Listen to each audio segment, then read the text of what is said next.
My brain was still in a galaxy far, far away when a sharp voice sliced through the blissful haze. "Excuse me, are you just going to stand there staring at those fruit snacks all day, or are you going to help me?" I blinked, the fluorescent lights of the grocery store suddenly too bright, the familiar jingle of the store music assaulting my ears. My gaze, which had been lovingly tracing the outlines of a gummy bear on a Welch's fruit snacks box, slowly, oh so slowly, shifted to the woman now aggressively planted in front of me. She had that tight-lipped, impatient look that practically screamed, "I demand satisfaction." Honestly, if you'd told me an hour earlier that my biggest conflict of the night would involve fruit snacks and a furious woman, I would have just laughed. It all started when my roommates and I achieved peak interstellar highness. We'd been riding that euphoric wave, giggling at nothing and everything, when the inevitable stomach-rumbling truth hit us. We were out of food, completely, utterly barren. The munchies, for me, aren't a gentle suggestion, they're an insatiable primal roar. So, despite the fact that it was practically Arctic outside, and we were all rocking our most comfortable, glorified pajama clothes, a unanimous decision was made: snack run. The nearest corner store was our target. As we bundled out the door, one of my roommates started shivering like a chihuahua in a snowstorm. "Dude, you forgot your jacket," I mumbled, my words a little slurred, but my intentions pure. Being the good Samaritan that my high self believed I was, I ducked into our neighbor's porch, snagged the first jacket hanging on a hook, a slightly oversized dark blue fleece, and tossed it at him. He put it on, then, deciding it was too big, handed it back to me. "You wear it, man. It's warmer." So, there I was in the grocery store, wearing a dark blue fleece over my t-shirt and sweats, looking absolutely nothing like an employee, unless the employees moonlighted as professional couch potatoes, and I was deep in a fruit snack trance. Seriously, I must have been standing there for a solid 10, maybe 15 minutes, lost in the vibrant, sugary possibilities of fruit-flavored gelatin. My eyes just kept glazing over the rainbow of flavors, the cartoon fruit smiling back at me. It was beautiful, profound even. That's when Karen, yeah, I'm calling her that because she earned it, interrupted my spiritual journey. She was older, maybe late 50s, with a severe bob and an even more severe frown. "Excuse me, I asked you a question," she snapped, her voice cutting through my cloud of confusion. "Why are you just standing there gawking at the candy? Do you work here or not?" I just stared. My high brain was still buffering. Candy? These are fruit snacks. They're practically health food. The accusation of working here didn't even register at first. I was just observing her. She looked increasingly agitated. "Well, speak up," she demanded, stomping a foot. "Are you going to help me find the organic gluten-free kale chips or not?" That's when the words finally broke through the static in my head. "Work here? Me? Here?" My brows furrowed. I don't work here," I said, my voice a little slow, a little gravelly. "I'm just looking at the fruit snacks." Karen's face went from indignant red to a truly spectacular shade of beet purple. Her mouth opened, then closed, then opened again like a fish out of water. She looked down at my clearly non-uniform attire, the oversized fleece, my battered sneakers, the vacant expression I probably still had, and then back at the fruit snacks. The realization seemed to hit her like a freight train. "Oh," she finally managed a tiny, choked sound. She stammered something that might have been "my apologies" or "I'm so sorry," I couldn't quite tell. But the embarrassment was palpable. She spun on her heel and practically power-walked out of that aisle, her head held stiffly forward, not daring to look back. I just stood there, watching her retreating form, then slowly turned back to my beloved fruit snacks, the high momentarily dampened by the sheer awkwardness of it all. When I finally caught up with my roommates, arms laden with junk food, I recounted the whole saga. We collapsed into fits of laughter, tears streaming down our faces. It was hilarious. But even through the giggles, a tiny part of me felt a pang of something akin to sympathy for Karen. She was clearly having a bad day, or maybe she just really needed those kale chips. And I, in my altered state, had inadvertently provided her with maximum social discomfort. The next morning, Surprisingly clear-headed for once, I was out for a jog. Rounding a corner, there she was, Karen, walking her fluffy white dog. Our eyes met. Just for a split second. I even managed a sheepish half-smile, a little wave. But she just stared straight ahead, a rigid mask of stone on her face, and tugged her dog away, quickening her pace. Not even a nod. It was clear the fruit snack incident had left a mark, and she was not ready to forgive or forget my unwitting role in her public humiliation. It's been a while, and I still think about Karen sometimes. The time I got so high I stared at fruit snacks for an eternity and inadvertently sparked an "I don't work here, lady" moment that truly scarred a stranger. It was a ridiculous, mortifying, and ultimately pretty funny experience, so yeah, be kind to your fellow shoppers. And maybe try not to get quite so absorbed in the candy aisle, especially if you're rocking a vaguely uniform-looking, borrowed jacket. You never know who you might inadvertently confuse. Liking the vibe so far? Hit that subscribe button and stick around, the next story's even better.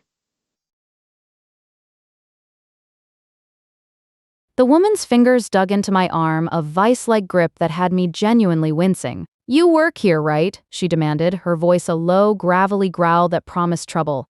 I just wanted to pick out some throw pillows, not wrestle a full-blown Karen.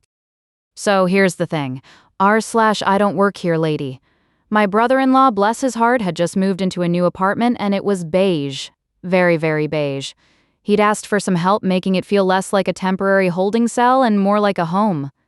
Now, I'm no interior designer. My artistic flair tends to lean more toward dramatic storytelling than color palettes, but I figured I could at least offer some creative input, which is how we found ourselves at a local home furnishing store, knee-deep in a glorious sea of cushions, curtains, and other home decor goodies. My brother-in-law, Liam, was currently debating the merits of velvet versus chenille, completely oblivious when the barnacle of a woman latched onto me.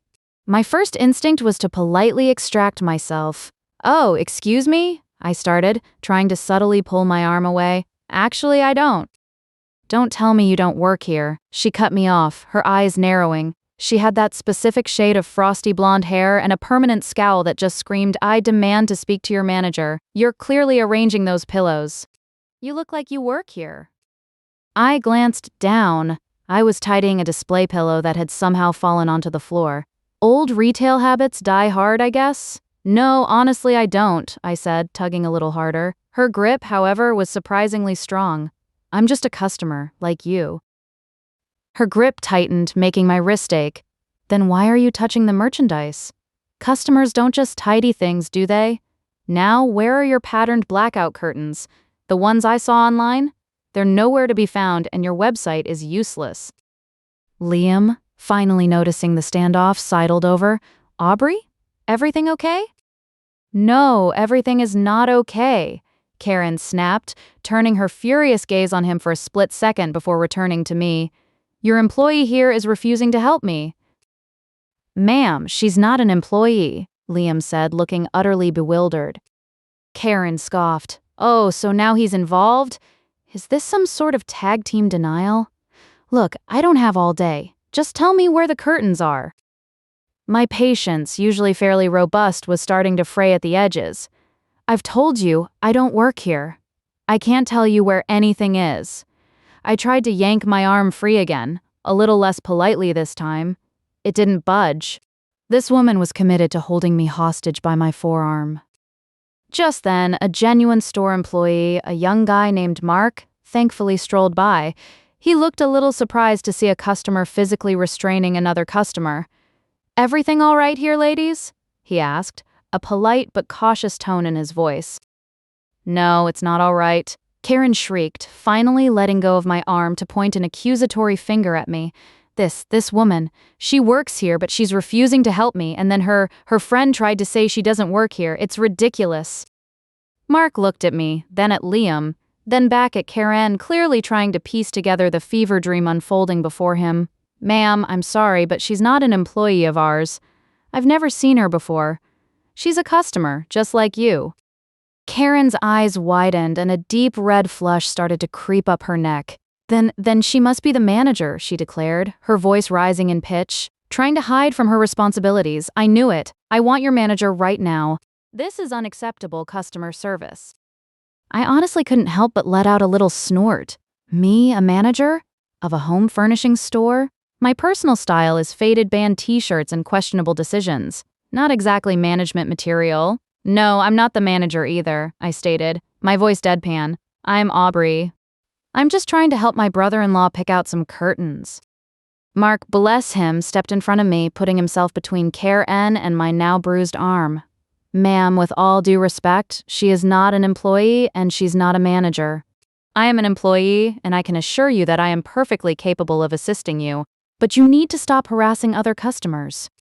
That's when Karen truly went nuclear. Her face turned a shade of puce I didn't think was humanly possible, and she started screeching at the top of her lungs. Harassing? I'm harassing her. She's neglecting her duties. I want your manager. And I want her fired. And him, too. She gestured wildly at me and then Mark. Mark just sighed, a deep, weary sigh of a man who'd seen it all.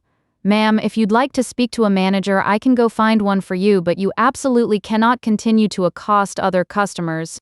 That's against store policy. He then gave me a quick, apologetic nod and mouthed, just go.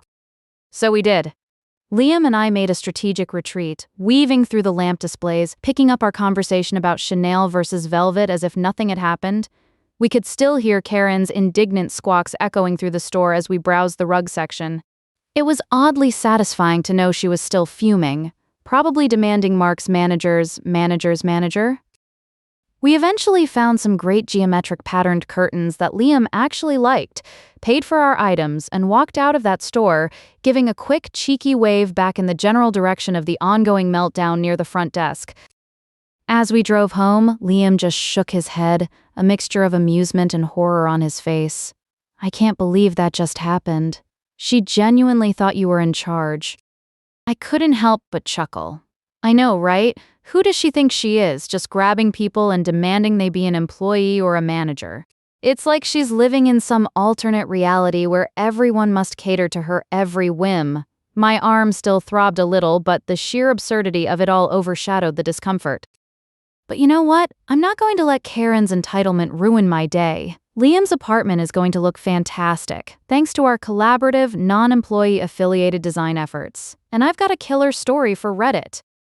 So that's my latest encounter with a wild Karen in her natural habitat. Frustrating, hilarious, and a little bit insane. Thanks for listening r/IDontWorkHereLady. I'll catch you next time. The shriek hit me before I even had a chance to properly admire the perfect pyramid of organic avocados. Excuse me, are you just going to stand there gawking all day, or are you actually going to help a customer? I flinched, almost dropping the artisanal sourdough I'd been considering. I was just trying to enjoy my Saturday grocery run, browsing the produce aisle in my ratty old band t-shirt, cargo shorts, and battered sneakers, an outfit I was pretty sure no self-respecting supermarket chain would ever issue as a uniform. Yet there she was, a woman who looked like she'd just wrestled a tiger for the last prime rib, glaring at me with an intensity usually reserved for mortal enemies. Ma'am, I began, trying to sound helpful despite the immediate defensive hackles that shot up my spine. I don't actually work here. I gestured vaguely at my completely ununiform-like attire. She didn't even blink. Her eyes narrowed, making her already pinched face even more severe. Don't ma'am me, I've been looking for the gluten-free, organic, ethically sourced kombucha for 10 minutes, and you're just standing here like a lump. Now, where is it? She jabbed a finger, inches from my nose, nearly sending a rogue avocado rolling. My internal monologue went from polite denial to, is she serious right now, in about 2 seconds flat? Seriously, I don't work here, I repeated, a little more firmly this time, taking a step back. I'm just trying to buy some groceries, same as you.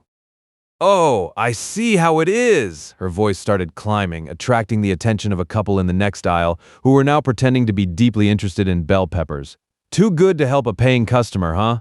Just because you're standing in front of the produce doesn't mean you're exempt from doing your job. I know you people, always trying to get out of work. Ma'am, there are actual employees with actual name tags over there, I said, pointing towards a harried-looking teenager restocking shelves a few aisles down, wearing a bright green vest that screamed, I work here. I am not one of them. My voice was starting to sound strained. This wasn't just a simple mistake, this was a full-blown accusation. Her face went beet red, and she puffed herself up, hands on her hips. "Don't you dare talk back to me, young man. I'll have your job for this. You think you can just ignore customers and get away with it? I want your manager. Now." The bell pepper couple was no longer pretending. They were openly staring, along with a few other shoppers. The heat of embarrassment started to creep up my neck, but it was quickly overshadowed by sheer boiling frustration. This woman wasn't just mistaken, she was willfully, aggressively ignorant. "You know what?" I said, my voice dangerously calm. "Good luck with that, because as I've been trying to tell you, I don't work here. So, I don't have a manager to call, I don't have a job to lose, and I sure as heck don't know where your fancy kombucha is." I sidestepped her, abandoning my sourdough, and started to walk away. "Hey, get back here! You can't just walk away from a customer!" she screeched, but I just kept walking, feeling a mix of adrenaline and righteous indignation. Let her shriek. Let her call for a manager who didn't exist for me. Some battles you just have to walk away from, even if it means sacrificing a perfectly good loaf of bread. Besides, I needed to grab some actual kombucha for myself, and I definitely wasn't asking for her opinion on where to find it. If you liked this video, you'll want to check this one out next.